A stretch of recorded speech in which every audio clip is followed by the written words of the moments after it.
The Iranian regime's insatiable drive to wipe out Jews, Christians, minorities. World turns a blind eye. Wow, that is the incredibly stark, no-holds-barred title of a highly charged op-ed by Majid Rafizadeh. In it, he makes this sweeping claim about Iran's relentless geopolitical ambitions, and he heavily criticizes what he sees as the international community just kind of looking the other way. It's a heavy, intense topic for sure, but it is absolutely dominating foreign policy discussions right now. So, welcome to today's Explainer. We are going to objectively break down the really intense arguments presented in this piece. And look, because the source material has some very strong political viewpoints, I want to be super clear up front. Our goal here isn't to take a side. We're just here to neutrally and clearly map out exactly what the author is arguing about Iran's proxy network, its massive global expansion, and his ultimate demand for a total shift in Western foreign policy. All right, we're going to break his arguments down into 4 key stages. 1. Iran's proxy terror network. 2. The globalization of that threat. 3. A critique of global apathy. And 4. The author's demands for total isolation. Let's get right into it. Section 1. Iran's proxy terror network. To really grasp the author's argument, we first have to understand his foundational premise on how the Iranian state actually operates on a day-to-day basis. According to the op-ed, ever since the 1979 Islamic Revolution, Iran hasn't really functioned like a normal nation-state. Instead, the author claims it operates fundamentally as a state sponsor of terrorism. He argues that Iran projects power through a highly specific network. You've got the Islamic Revolutionary Guard Corps, the IRGC, sitting right at the top, and they coordinate and fund external proxies. We're talking groups like Hezbollah, Hamas, and the Houthis. The piece argues that this unique structure basically lets Iran wage continuous shadow campaigns without ever having to engage in direct, conventional warfare. The author then maps out this network's history to make a really specific point about diplomacy.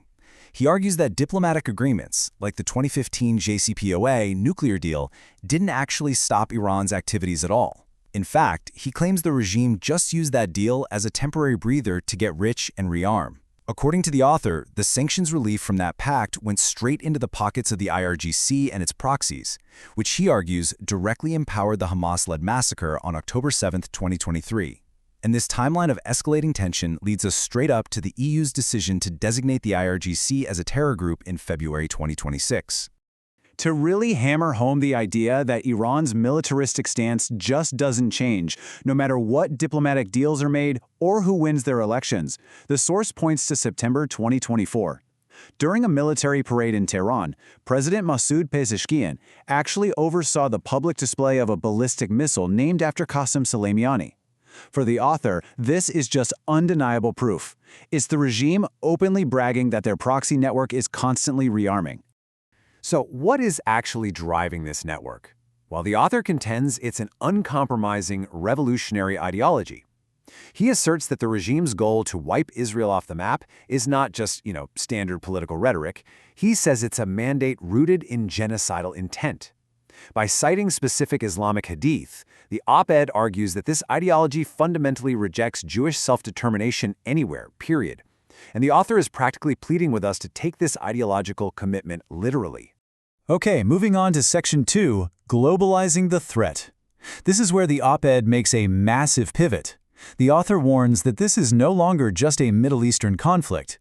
This ideological terror network is actively and aggressively expanding its reach right into Western territories. The crucial takeaway here is that their target list is definitely not confined to Israel. The source details how this transnational network is stretching its tentacles into the UK, Europe, and the US, manifesting in horrific attacks and foiled plots. The author lists targets that span across synagogues, Jewish schools, and Christian and Baha'i communities, all the way up to Western diplomats, journalists, dissidents, and even high-level US officials, including Donald Trump. He really emphasizes that this global expansion is an active, ongoing reality happening on Western soil right now. And he insists that we can't just write these off as isolated lone wolf incidents. The op-ed claims this is a highly coordinated effort. The regime is allegedly leveraging IRGC diaspora networks and recruiting local proxies to intentionally export this anti-Western ideology worldwide. The goal? To strike far beyond the Middle East, proving that their transnational reach is a direct and present danger to everyday citizens globally. All right, Section 3, a critique of global apathy. Having laid out the sheer scale of this expanding global network, the author then turns a really fierce, critical eye toward how the international community is actually responding to it all. Basically, the author sees a massive, hypocritical double standard in the international system. He points out that when Iranian plots against, say, synagogues or dissidents are uncovered, there's just crickets from the UN and hardly any widespread media outrage. But, and he stresses this, whenever Israel takes military action to defend itself against Iran-backed groups like Hezbollah, the international criticism and the demands for restraint are immediate, and they are intense. He takes this critique a step further, too. He argues that this diplomatic bias does a lot more than just isolate Israel, which, by the way, he views as the one democracy actively defending Western civilization in that region. He claims this kind of international cowardice fundamentally undermines global security for everyone. In his view, when you constantly criticize self-defense but ignore Iranian aggression, you are actually rewarding Iran. You're showing the proxy network that terrorism is a winning strategy. Which leads us to our final part, Section 4, demands for total isolation. If diplomacy is totally failing and the terror network is expanding globally, what exactly does the author want us to do about it? Now, he does acknowledge some recent actions. He mentions that the UK and the EU did designate the IRGC as a terrorist organization, with the UK even slapping on penalties of up to 14 years in prison for anyone supporting them. But the op-ed insists that these bans are, frankly, just symbolic. To the author, banning the group on a piece of paper means absolutely nothing when IRGC affiliates are already actively walking around and operating on European soil. So, instead of symbolic gestures, the source demands a strict, four-step blueprint for Western governments. Since he argues that Iranian diplomatic missions are basically just intelligence hubs in disguise, he says Western nations need to act immediately. Step 1. Close Iranian embassies. 2. Expel connected diplomats. 3. Slap them with crippling sanctions. And 4. Completely sever all economic ties to choke off their financial oxygen. The argument here is simple. The only way to neutralize this network is to rip away every shred of its diplomatic and financial cover. He also has a very specific demand for the European Union regarding Hezbollah. He wants them to abandon the legal distinction between Hezbollah's so-called political wing and its military wing. The author claims this distinction is just an outdated loophole. In his eyes, Hezbollah is one unified proxy, and treating the wings separately just lets the political side freely fund military operations while hiding behind the guise of social work. He wants a full, across-the-board terror designation.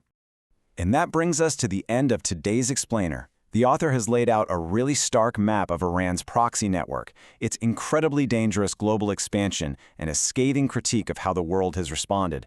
But it all leaves us with one massive, lingering question.